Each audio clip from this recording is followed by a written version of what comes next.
Jacques Chappelle is a digital accessibility professional with a CPACC credential, and I'm gonna let him explain that. He tried to explain it to me, and I went, So,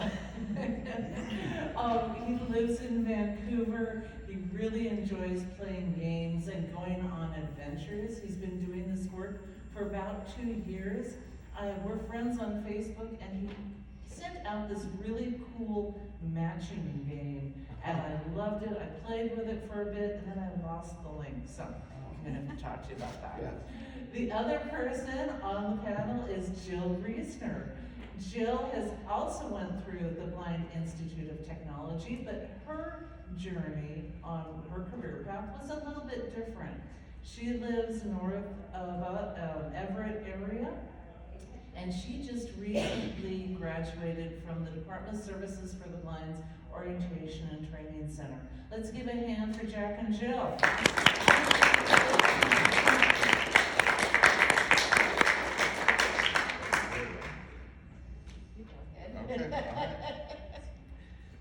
So do you guys want to come up to the podium, or do you want a remote mic? I'll step up there. So.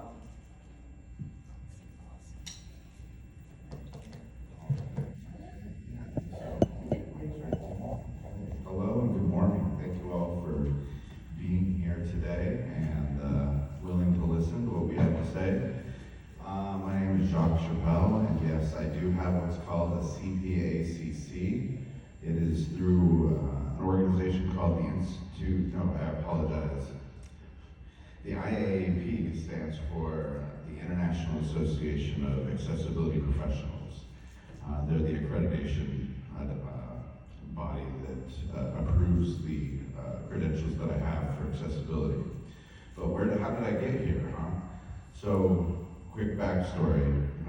After losing my eyesight, I decided I've got to do something. And like all blind people, I decided accounting was the way to go. No, just kidding.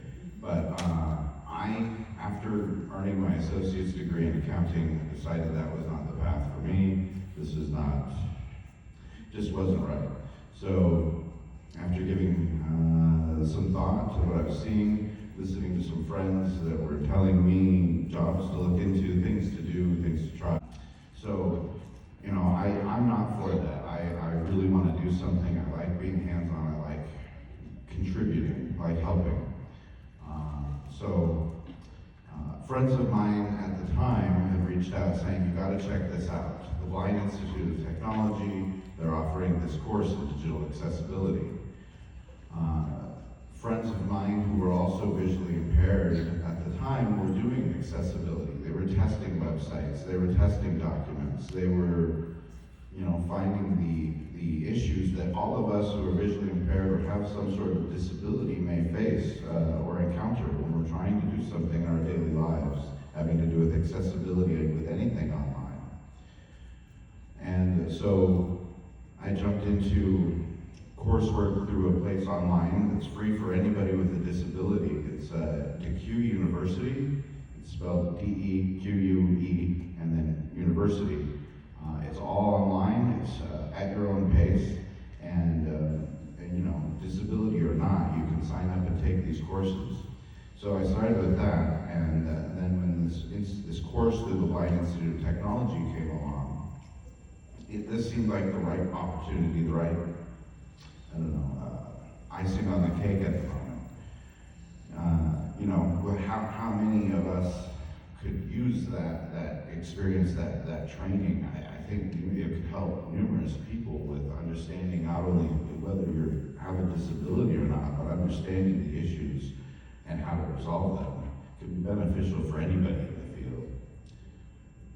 So after completing this course in digital accessibility, teaching me not only what to look for with these websites. So for example, anybody who's visually impaired could understand when you hear your screen reader, either JAWS, NVDA, whatever you may use, and you run across an image and it just says, image, graphic,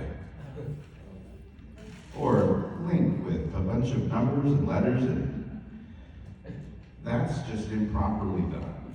And all you're reading is the link text or the title of the image in their system, when all they would have had to have done in the attributes of their code, add a alternative text description of that image, which could have said, yellow dog sitting with their handler, whatever the image might be.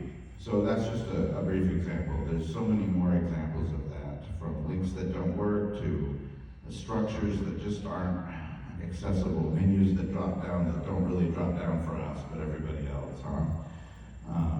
There's just things that it could be designed better. So not only did I learn how to notice those, which all of us with lived experience and with disabilities, we all can find those. We all see those. I mean, we all have our screen readers read us things that don't make sense, or we can't find something that everybody else can. So we have that lived experience, and building on that, this course really teaches you not only how to find those, but to understand them and communicate them to other people so they understand what's going on as well, and maybe it can be resolved. So after finishing this course in digital accessibility through the Blind Institute of Technology, at that time, I had not earned my CPA-CC credentials, and ended up then after that taking the exam. It is 100 questions. You get 4 hours, and it's multiple choice, all of the questions. The course helps prepare you for that as well. Every step I took prepared me for that. All of the DQ University stuff also leads up to that, because it's through an organization where they get their information from the World Wide Web Consortium that sets the standards for the internet and what it should be doing to help all people. So at the time, now I don't know what to do. I'm sure we've all been there. You either have a skill and no experience, or you have the experience and no training, no credentials, no way to say, yes, I know what I'm doing. Now I have that. I have the credentials, I have the coursework, I have the training. Excuse me. And then the Blind Institute of Technology offered me an apprenticeship, which I'm in my last month now of the apprenticeship with the Blind Institute of Technology. And I find that experience, the apprenticeship, the hands-on, the most invaluable thing I've probably ever chosen to do. Because without that experience, without tying the education piece, tying together my lived experience, my training, my courses, whatever I had done up to that point, my certification, then getting that experience with the apprenticeship gave me the opportunity to fully understand how I can make an impact, what I can do with accessibility, and documents, websites, web pages, what have you, not only understanding it, but communicating to others what's wrong and how it can be fixed.